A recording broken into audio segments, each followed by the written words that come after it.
안녕하세요. 한국외대 국제지역연구센터의 국가전략사업단의 연구소 송병조입니다.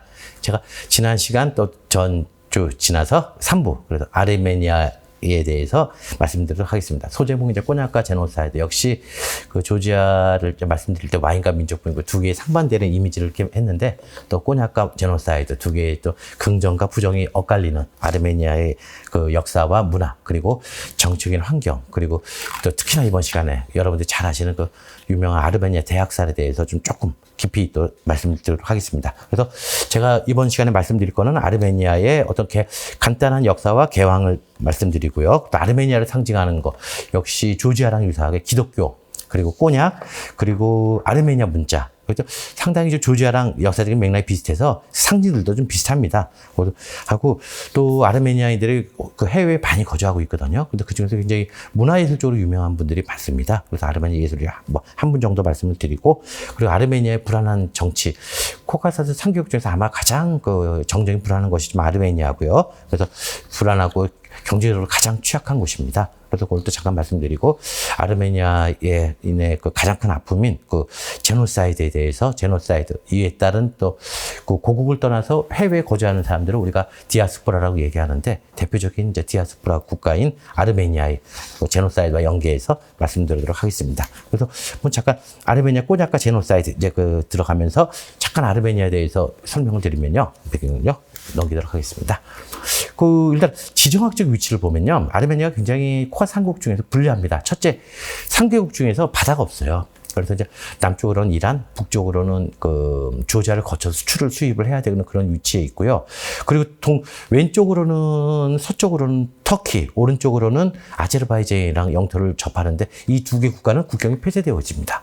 그 아르메니아는 곧 터키다. 아르메니아 사람들의 인식은 그래요. 같은 민족으로 봐요. 같은 적국으로 보거든요. 그래서 이제 양쪽이 이제 이런 정치적으로도 이제 고립되어 있고, 두 번째는 여기 아르메니아가 이렇게 길쭉한데요, 남북으로요. 중간쯤에 레서 코카사스라고 그래요. 그래서 소 코카사스 산맥이라고 그러는데, 우리 강원도에 한 몇 배나 높은 산맥이 남과 북을 가로막고 있어요. 그쪽만 땅덩이인데도 또 거기를. 그래서 거기를 제가 한번 그 산맥을 넘어간 적이 있는데, 거의 반나절을 차로 넘어갔거든요. 근데 위에 한 밤만 올라가도 귀가 아파요. 너무 고지대라서. 그래서 아르메니아 국토 전체가 해발 다 2,000m 이상에 있어요.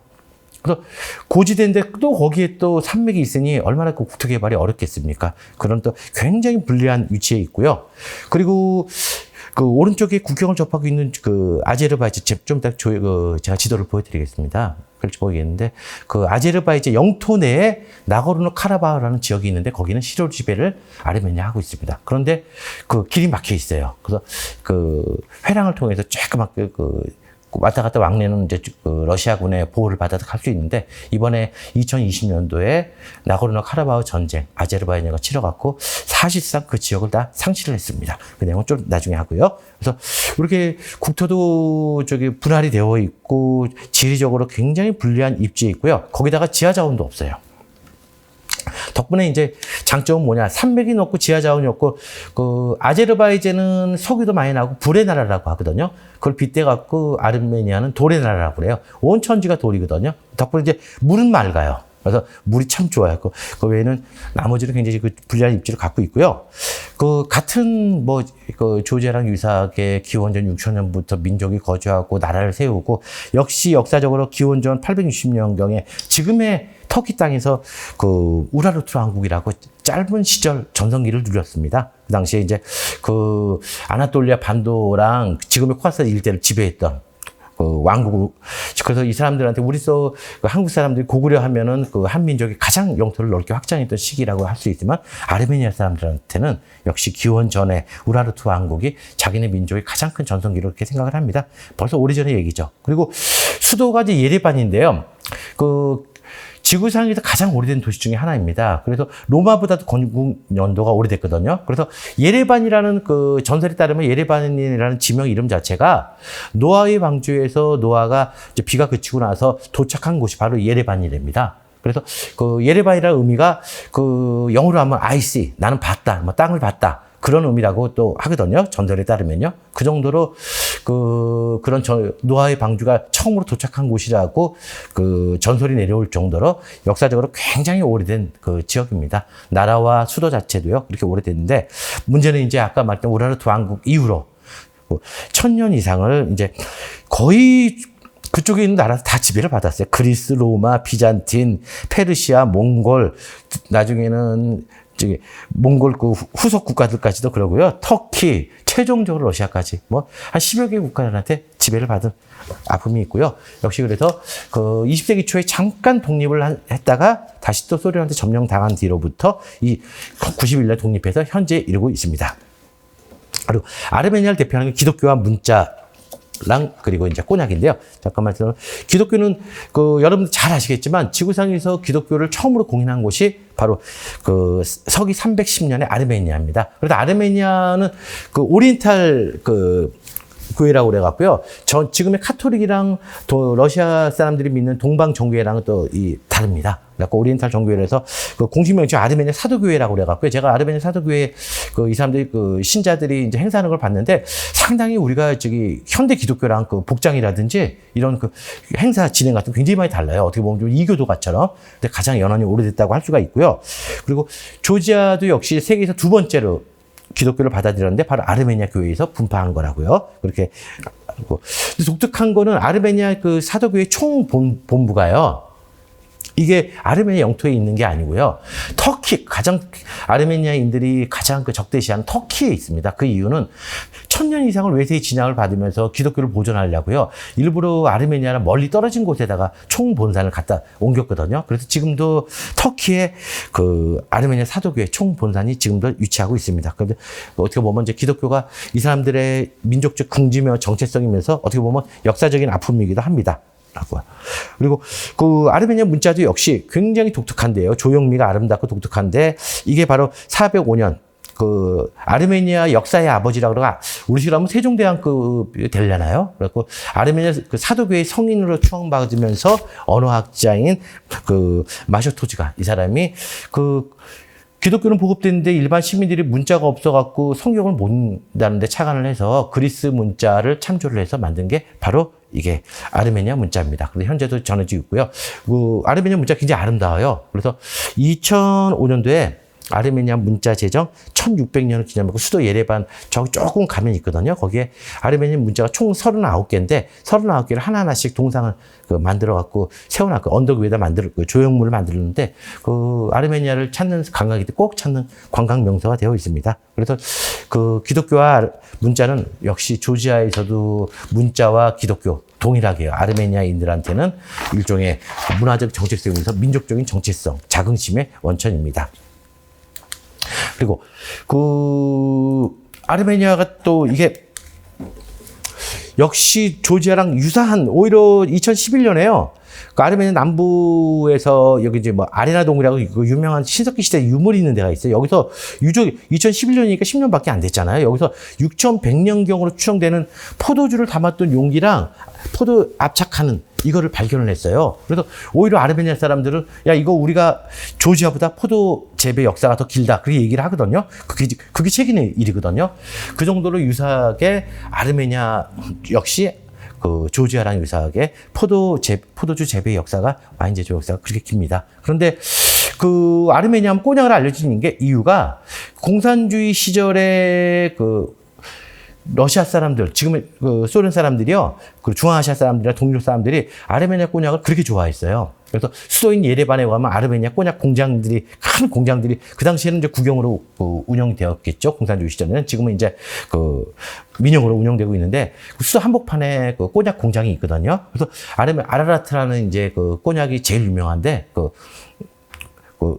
지금은 터키 땅에 있지만 우리식으로 하면 백두산의 개념인데 그 민족의 성지인 그 아라라트 산을 이름을 붙여서 아라라트라는 상표를 가진 꼬냑이 굉장히 유명한데 요 아르메니아 꼬냑이 유명해지게 된 이유가 스탈린이 즐겁기 때문이기도 하고 우리가 잘 아는 얄타에다 거기서 한반도 분할을 획책했죠. 그래서 그 루즈벨트 대통령 오고 처칠 오고 그리고 이런 2차 대전 전후 질서를 만들기 위한 그 얄타 회담에서 그 스탈린이 내놓은 게 아르메니아 꼬냑인데 거기서 꼬냑을 처음 맛본 처칠이 반해갖고 너무 좋아해갖고 그래서 평생 죽을 때까지 꼬냑 먹으라고 1년에 400병씩 처칠한테 스탈린이 선물을 했답니다.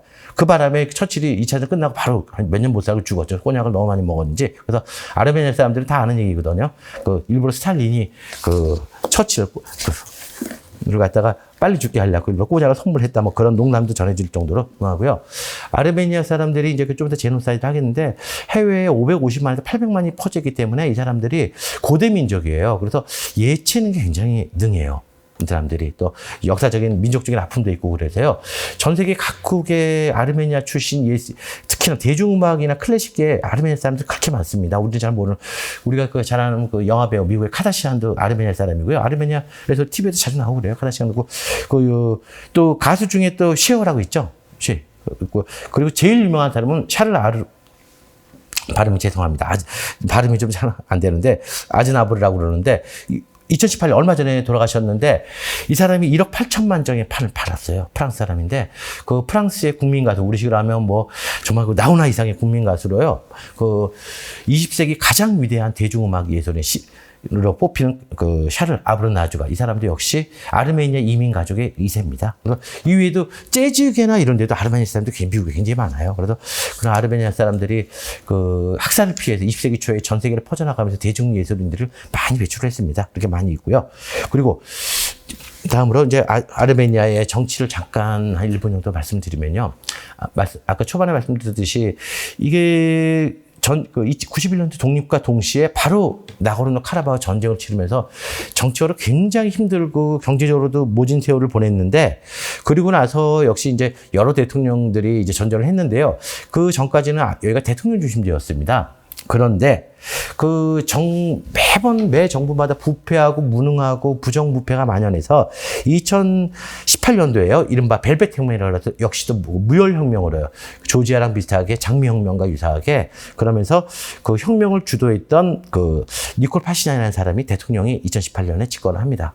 그러면서 내각 책임자로 바뀌었거든요. 근데 니콜 파시냐 이 사람이 혁명을 만들기까지는 훌륭한 사람이었는데 정치적으로 또 무능한 사람이에요. 정권을 잡자마자 벨벳 혁명으로 내각 책임제를 개편을 하고 정권을 잡자마자 이 사람이 외교 정책이 실패를 해갖고 바로 나고르노 카라바흐 전쟁을 유발하게 만듭니다. 그래서 결국은 전쟁에서 패해서 지금 정권 퇴진 운동까지 일 정도로 굉장히 이 사람이 궁지에 몰려 있고요. 또 한 가지 이 사람의 패착이 아르메니아는 어쩔 수 없이 러시아랑 친할 수밖에 없거든요. 여러 가지 지정학적 요인, 경제적 요인 때문에. 그런데 이 사람이 철저하게 반소련주의자예요. 반러시아주의자고 유럽연합이란 미국 친미자거든요. 그것 때문에 또 아르메니아에 있는 수많은 또 친러시아계 정치인들과 국민들로부터 외면을 받아갖고 또 궁지에 몰려 있거든요. 그래서 정치적으로 이 사람이 지금 현재 궁지에 몰려 있고 아르메니아 정쟁이 굉장히 벨벳 혁명으로 민주화가 됐는데 불과 그걸 또 누리지도 못하고 더 큰 혼란에 지금 빠져 있는 형편이 지금 아르메니아의 정치적인 환경입니다. 그리고 지하경제 규모가 3분의 1이 달해요. 아르메니아가. 그리고 산업도 농업 외에는 거의 없는데 에너지도 없고요. 주로 광산업이랑 식품산업 위주거든요. 근데 그것도 전부 다 일부 재벌과 러시아와 결탁한 일부 재벌들이 정치와 결탁한 재벌들이 가지고 있어서 지하경제 규모가 3분의 1을 넘는다고 그래요. 그 정도로 부패해갖고 경제적으로 발전하는데 굉장히 참 문제가 많습니다. 그리고 GDP의 10에서 많으면 20%까지가 전 세계 최대 퍼져 있는 800만 명의 아르메니아인들이 송금을 하거든요. 주로 미국에서요. 이 사람들이 프랑스랑 미국에서 송금해 주는 돈으로 정부가 운영될 정도로 경제적으로도 굉장히 열악한 환경이 있는 국가입니다. 예. 그리고 다음으로요. 아까 말씀드렸던 이제 아르메니아 제노사이드에 대해서 말씀드리도록 하겠습니다. 제노사이드라는 어원 자체가 아르메니아 대학살에서 나왔다고 할 수 있을 정도로요. 아르메니아 대학살은 20세기에서 최초의 대학살이면서 인류 역사상 가장 잔인한 학살극의 하나거든요. 이미 16세기부터 오스만 터르크와 지금의 터키가 아르메니아를 지배하면서 이교도 여기는 오스만 터르크는 이슬람인데 영내 제국에 있는 거의 유일한 기독교 국가인 아르메니아를 그렇게 학살을 하고 학대를 했는데 벌써 하미디안 대학살, 아다나 대학살 그래갖고요. 18세기, 19세기, 그러니까 19세기, 20세기 초에 그 수만 명씩 학살을 했어요. 근데 이거 외에 본격적으로 하미드 대학살. 2015년부터 17년 1차 대전 와중에 그 적게는 80만, 많게는 150만 명의 아르메니아인들이 학살당했습니다.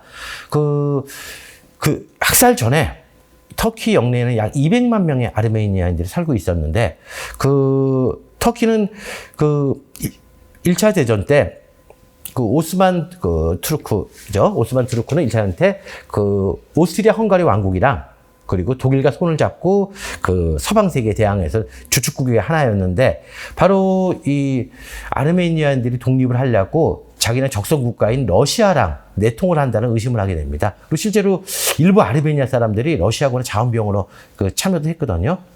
그래서 그런 의미에서 우리 영내에 있는 적군과 내통하는 아르메니아인을 추방한다는 의미로 저쪽 그 남쪽의 시리아 사막으로 그 150만 명을 추방을 합니다. 그런데 말이 추방이지 음식과 물도 다 빼앗고 남자들은 그 군대에 동원해서 노동력을 최대한 착취한 다음에 학살을 하고요. 여성이랑 노인이랑 아동들을 갖다가 그 오스만 터르크 군의 그 인솔 아래 그 도보로 그 시리아 사막까지 걸어가게 하면서 그 와중에 전부 다 여성들은 강간을 당하고 또 물과 식량을 다 뺏기고 그래서 대부분의 사람들이 사망을 합니다. 그래서 그게 15년부터 16년, 길게는 2023년까지 이어졌다고 그러는데 그래서 최대 150만 명이 그 학살을 당했고요. 그래서 완전히 아나톨리아 반도, 지금의 터키에서 아르메니아 공동체는 붕괴가 됐고요.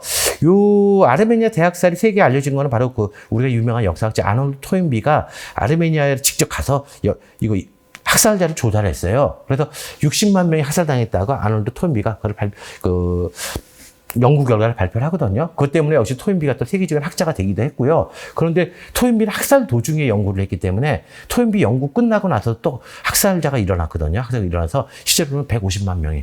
근데 최소한 아놀드 토인비가 측정한 것만 해도 60만 확실하게 최소 60만 학살을 당했다고 할 수 있겠습니다. 지금도 터키는 이걸 부정합니다. 그 정당한 조치였고 적국과 내통하는 아르메니아인들을 정당하게 재배치한 거고 그리고 150만까지 죽지 않았다. 그리고 뭐 강간이니 그런 거는 낭설이다 하는 거 터키는 부정을 하고 있습니다. 그리고 이게 그 역사적으로 이제 최근에 아르메니아인들의 외교 정책의 가장 큰 목적 중에 하나가 바로 우리가 제노사이드를 인정을 받는 거예요. 터키로부터 그리고 전 세계로부터. 그래서 최근 몇 년에 좀 수확을 좀 거뒀어요. 바로 이제 2021년 올해입니다. 올해 4월에요. 그 오랫동안 터키랑 동맹국, 나토의 가장 그 우호적인 동맹국인 터키와 미국이요. 그 이번에 바이든 대통령이 최초로 미국 대통령으로는 최초로서요. 그 아르메니아 제노사이드를 언급을 했어요. 그러면서 사실은 아르메니아 제노사이드에 실체한다는 거를 그 미국 대통령이 직접 얘기를 했거든요. 그래서 그 바람에 그 터키에서 반발이 굉장히 심한데요. 그래서 그 전 세계적으로 아르메니아 대학살을 공적인 역사적 사실로 인정하는 데가 한 33개국 정도 됩니다. 그런데 인정하지 않는 나라도 많아요. 터키랑도 친한 나라들이나 이러세요. 그래서 서서히 아르메니아 대학살의 실체나 이런 게 좀 밝혀지고 있는 상황입니다. 그리고 잠깐 다음 장을 말씀드리면은 그 제노사이드에 따라 갔고요.